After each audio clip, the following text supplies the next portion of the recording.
ओम शांति। आज 6/11/2025 के बाबा के महावाक्य हैं। मीठे बच्चे, तुम अभी बिल्कुल सड़पंथ मतलब किनारे पर खड़े हो। तुम्हें अब इस पार से उस पार जाना है, घर जाने की तैयारी करनी है, परमधाम जाने की तैयारी करना है। प्रश्न है, कौन सी एक बात याद रखो तो अवस्था अचल अडोल बन जाएगी? उत्तर, पास इज पास्ट। बीती का चिंता नहीं करना है, आगे बढ़ते जाना है। सदा एक की तरफ देखते रहो तो अवस्था अचल अडोल हो जाएगी। तुमने अब कलयुग की हद छोड़ दी, फिर पिछाड़ी की ओर क्यों देखते हो? Question mark. उसमें बुद्धि जरा भी न जाए, यही है सूक्ष्म पढ़ाई। ओम शांति। दिन बदलते जाते हैं, टाइम पास होता जाता है। विचार करो, सतयुग से लेकर टाइम पास होते होते अभी आकर कलयुग के भी किनारे पर खड़े हैं। यह सतयुग, त्रेता, द्वापर, कलयुग का चक्र भी जैसे कि मॉडल है। सृष्टि तो बड़ी लंबी चौड़ी है, उसके मॉडल रूप को बच्चों ने जान लिया है। हमने जो 5000 का सृष्टि चक्र था उसको जान लिया है, 5000 वर्ष का। आगे यह पता नहीं था कि अब कलयुग पूरा हो गया होता है। अब मालूम पड़ा है तो बच्चों को भी बुद्धि से सतयुग से लेकर चक्र लगाए कलयुग के अंत में किनारे पर आकर ठहरना चाहिए। समझना चाहिए, टिक टिक होती रहती है, ड्रामा फिरता रहता है। बाकी क्या हिसाब रहा होगा? Question mark. जरा सा रहा होगा, आगे पता नहीं था। अभी बाप ने समझाया है, बाकी कोना आकर रहा है। इस दुनिया से उस दुनिया में जाने का अभी बाकी थोड़ा समय है, सतयुग में जाने का। यह ज्ञान भी अभी मिला है। हम सतयुग से लेकर चक्र लगाते लगाते अब कलयुग अंत में आकर पहुंचे हैं। अब फिर वापस जाना है। अभी अंत में पहुंचे हैं, वापस जाना है। आने का और निकलने का गेट होता है ना, यह भी ऐसे ही बच्चों को समझाना चाहिए। बाकी थोड़ा किनारा है, यह पुरुषोत्तम संगम युग है ना। बाबा बोल रहे हैं यह पुरुषोत्तम संगम युग है ना, आत्मा और परमात्मा के मिलन का युग। अभी हम किनारे पर हैं, बहुत थोड़ा समय है। अब इस पुरानी दुनिया से ममत्व निकालना है, अब तो नई दुनिया में जाना है। समझानी तो बड़ी सहज मिलती है, यह बुद्धि में रखना चाहिए। चक्र बुद्धि में फिरना चाहिए। अभी तुम कलयुग में नहीं हो, बाबा बोल रहे अभी तुम कलयुग में नहीं हो, मतलब कहाँ हो? संगम पर हो। तुमने इस हद को छोड़ दिया है, फिर उस तरफ वालों को याद क्यों करना चाहिए? जो कलयुगी मनुष्य हो उनको क्यों याद करना चाहिए, जबकि छोड़ दिया है पुरानी दुनिया को। हम पुरुषोत्तम संगम युग पर है, फिर पिछाड़ी में देखे भी क्यों? बाबा बोल रहे क्यों देखे पिछाड़ी में, जब हम संगम पर है तो उस कलयुगी दुनिया से मतलब अपना बुद्धि योग क्यों लगाना? बुद्धि योग विकारी दुनिया से क्यों लगाए? यह बड़ी सूक्ष्म बातें हैं। बाबा जानते हैं कोई कोई तो रुपए से एक आना भी समझते नहीं है, सुना और फिर भूल जाते हैं। तुमको पिछाड़ी तरफ नहीं देखना है, बुद्धि से काम लेना है ना। हम पार निकल गए, फिर पिछाड़ी में देखे ही क्यों? Past is past. बाप कहते हैं कितनी महीन बातें समझाते हैं, फिर भी बच्चों का कांध पिछाड़ी में क्यों लटका रहता है? कलयुग तरफ लटका हुआ है। बाप कहते हैं कांध इस तरफ कर दो। वह पुरानी दुनिया तुम्हारे काम की चीज नहीं है। बाबा पुरानी दुनिया से वैराग्य दिलाते हैं, नई दुनिया सामने खड़ी है। पुरानी दुनिया से वैराग्य। विचार करो, ऐसी हमारी अवस्था है? Question mark. बाबा पूछ रहे हैं ऐसी अवस्था है? बाप कहते हैं पास्ट इज पास्ट। बीती बात को चितवो नहीं, पुरानी दुनिया में कोई आस नहीं रखो। अब तो एक ही ऊंच आस रखनी है। कौन सी आस रखना है? बाबा हमको बताते हैं, हम चले सुखधाम। बुद्धि में सुखधाम ही याद रहना चाहिए, मतलब सतयुग याद रहना चाहिए। पिछाड़ी में क्यों फिरना चाहिए? परंतु बहुतों की पीठ मुड़ जाती है। तुम अभी हो पुरुषोत्तम संगम युग पर, पुरानी दुनिया से किनारा कर लिया है। यह समझ की बात है ना। कहाँ ठहरना नहीं है, कहाँ देखना नहीं है, बीती को याद नहीं करना है। बाप कहते हैं आगे बढ़ते जाओ, पिछाड़ी को नहीं देखो, एक तरफ ही देखते रहो, तब ही अचल स्थिर अडोल अवस्था रह सकती है। उस तरफ देखते रहेंगे तो पुरानी दुनिया के मित्र संबंधी आदि याद आते पड़ते रहेंगे। नंबरवार तो है ना, मतलब सबकी बुद्धि नंबरवार है, किसी को ज़्यादा याद रहते हैं, किसी को कम याद रहते हैं। आज देखो तो बहुत अच्छा मन चल रहा है, कल गिरा तो दिल एकदम हट जाती है। ऐसी ग्रहचारी बैठ जाती है जो मुरली सुनने पर भी दिल नहीं होती। विचार करो, ऐसा होता है ना, क्योंकि कभी कभी तो ऐसा होता है कि हम बाबा को बहुत अच्छे से याद करते, मुरली सुनते, और कभी कभी तो हमारा बिल्कुल मन ही हट जाता है वहाँ से। तो बाप कहते हैं तुम अभी संगम पर खड़े हो तो रुख आगे रखना चाहिए। आगे है नई दुनिया, तभी खुशी होगी। अब बाकी षड़यंत्र मतलब बहुत समीप या किनारे पर है। अभी बच्चे जो है बहुत किनारे पर है, क्योंकि ये संगम का चल रहा है ना टाइम।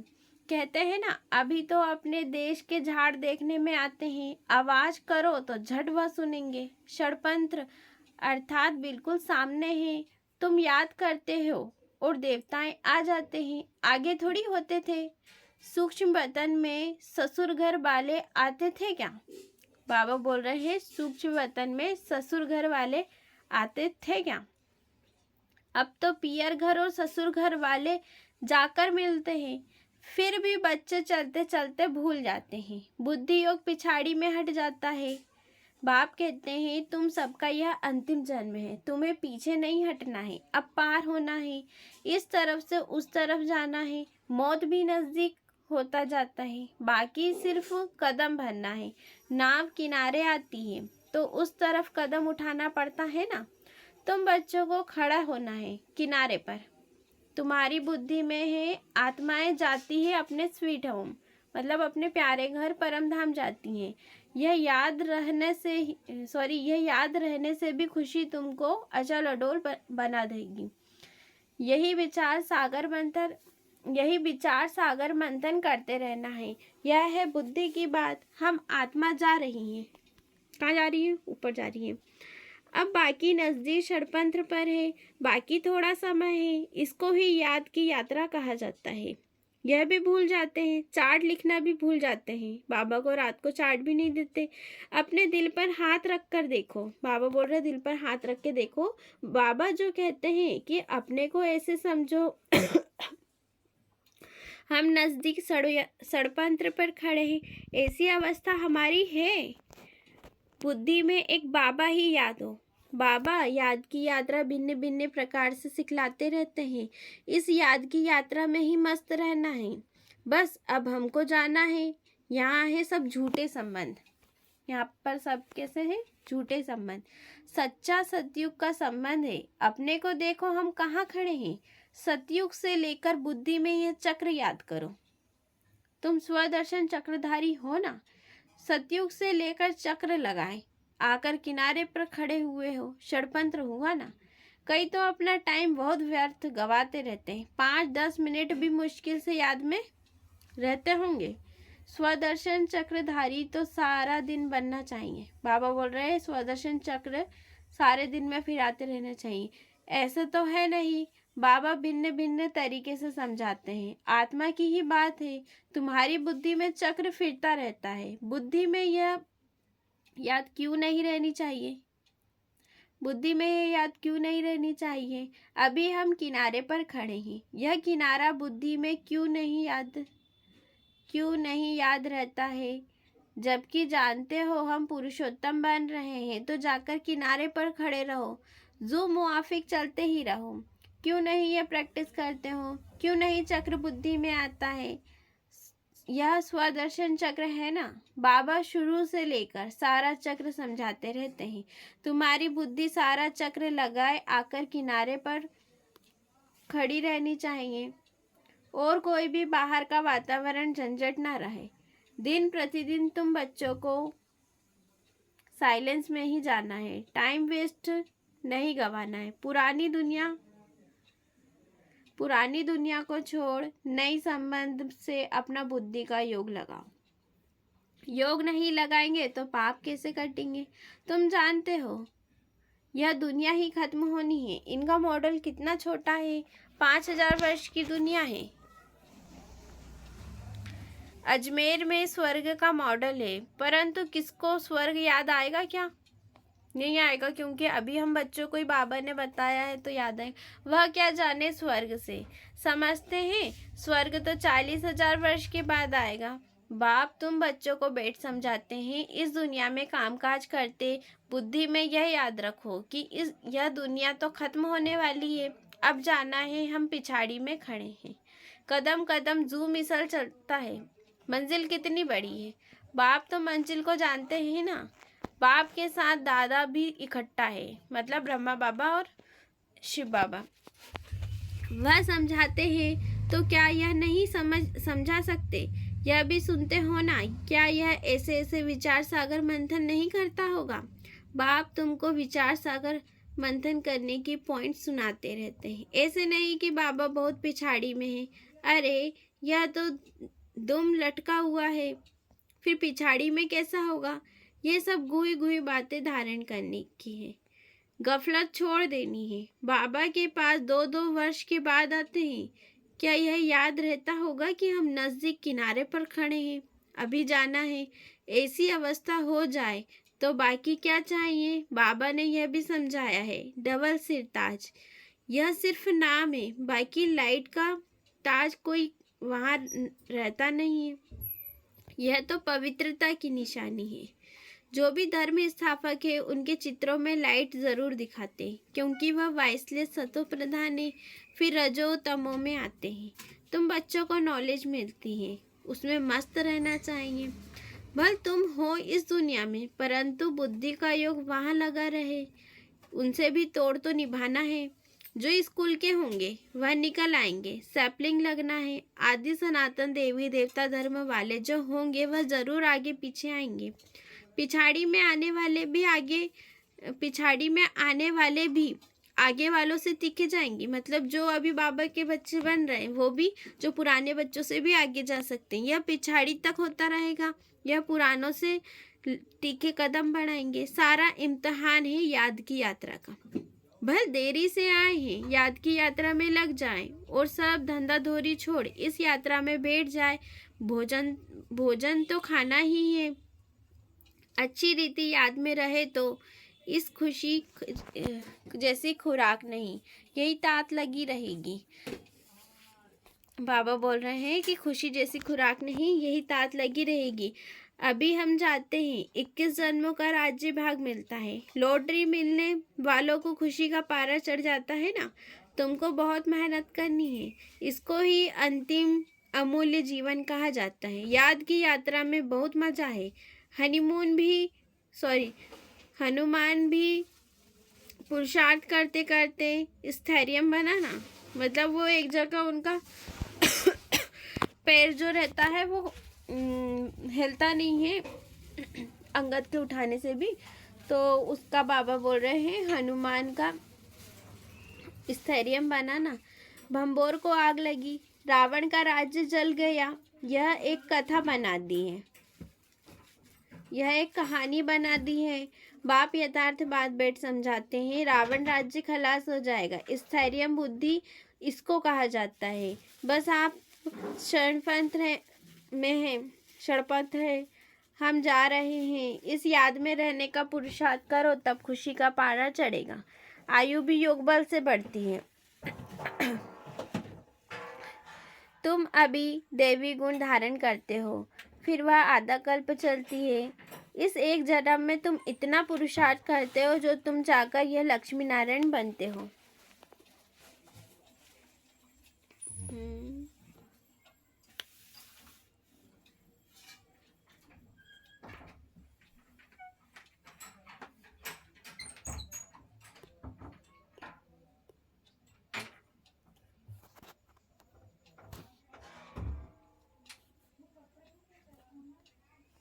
लक्ष्मी नारायण बनते हो तो कितना पुरुषार्थ करना चाहिए। इसमें गफलत व टाइम वेस्ट नहीं करना चाहिए। जो करेगा सो पाएगा। बाप शिक्षा देते रहते हैं। तुम समझते हो कल्प कल्प हम विश्व के मालिक बनते हैं। इतने थोड़े टाइम में कमाल कर देते हैं, सारी दुनिया को चेंज कर देते हैं। बाप के लिए कोई बड़ी बात नहीं है। कल्प कल्प करते हैं। बाप समझाते हैं चलते फिरते खाते पीते अपना बुद्धि योग बाप से लगाओ। यह गुप्त बात बाप ही बच्चों को बेट समझाते हैं। अपनी अवस्था को अच्छी रीति जमाते रहो, नहीं तो उच्च पद नहीं पाएंगे।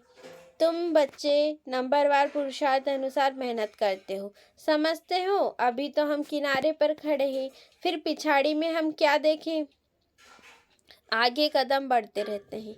इसमें अंतर्मुखता बहुत चाहिए, इसलिए कछुए का भी मिसाल है। यह मिसाल आदि सब तुम्हारे लिए है। सन्यासी तो है ही हठ योगी, वह तो राजयोगी सिखला न सके। वो लोग सुनते हैं तो समझते हैं, यह लोग हमारी इंसल्ट करते हैं, इसलिए यह भी युक्ति से लिखना है। बाप बिगर राजयोग कोई सिखला न सके, इनडायरेक्ट बोला जाता है तो ख्याल ना हो। युक्ति से चलना होता है ना। जो सर्प भी मरे लाठी भी न टूटे, कुटुंब परिवार आदि सबसे प्रीत रखो, परंतु बुद्धि का योग बाप से लगाना है। तुम जानते हो हम अभी एक की मत पर है, यह है देवता बनने की मत। इसको ही अद्वैत मत कहा जाता है। बच्चों को देवता बनना है। कितनी बार तुम बने हो? अनेक बार। अभी तुम संगम युग पर खड़े हो, यह अंतिम जन्म है। अब तो जाना है, पिछाड़ी में क्या देखना है। देखते हुए फिर भी अपनी अडोलता में तुम खड़े रहो। मंजिल को भूलना नहीं है। तुम ही महावीर हो जो माया पर जीत पाते हो। अभी तुम समझते हो हार जीत का यह चक्र फिरता रहता है। कितनी वंडरफुल ज्ञान है पापा का। यह पता था क्या कि अपने को बिंदी समझना है। इतनी छोटी सी बिंदी में सारा पार्ट नुदा हुआ है जो चक्र फिरता रहता है। बहुत वंडरफुल है। वंडर कह छोड़ना ही पड़ता है। अच्छा, मीठे मीठे सिखलते बच्चों प्रति माता पिता बाप दादा का याद प्यार और गुड मॉर्निंग। रूहानी बाप की रूहानी बच्चों को नमस्ते, और हम रूहानी बच्चों की रूहानी माता पिता बाप दादा को याद प्यार गुड मॉर्निंग और नमस्ते नमस्ते। शुक्रिया बाबा, शुक्रिया। धारणा के लिए मुख्य सार। पहला पॉइंट है, पीछे मुड़कर नहीं देखना है, किसी भी बात में ठहर नहीं जाना है। एक बाप की तरफ देखते हुए अपनी अवस्था एक रस रखनी है। दूसरा पॉइंट है, बुद्धि में याद रखना है कि अभी हम किनारे पर खड़े हैं, घर जाना है, गफलत छोड़ देनी है, अपनी अवस्था जमाने की गुप्त मेहनत करनी है। वरदान, सर्व के दिल का प्यार प्राप्त करने वाले न्यारे प्यारे निरसंकल्प भव। सर्व के दिल का प्यार प्राप्त करने वाले न्यारे प्यारे निरसंकल्प भव। जिन बच्चों में न्यारे और प्यारे रहने का गुण व निसंकल्प रहने की विशेषता है, अर्थात जिन्हें यह वरदान प्राप्त है, वे सर्व के प्रिय बन जाते हैं, क्योंकि न्यारेपन से सबके दिल का प्यार स्वतः प्राप्त होता है। वे अपनी शक्तिशाली निसंकल्प स्थिति व श्रेष्ठ कर्म द्वारा अनेकों की सेवा के निमित्त बनते हैं, इसलिए स्वयं भी संतुष्ट रहते हैं और दूसरों का भी कल्याण करते हैं। उन्हें हर कार्य में सफलता स्वतः प्राप्त होती है।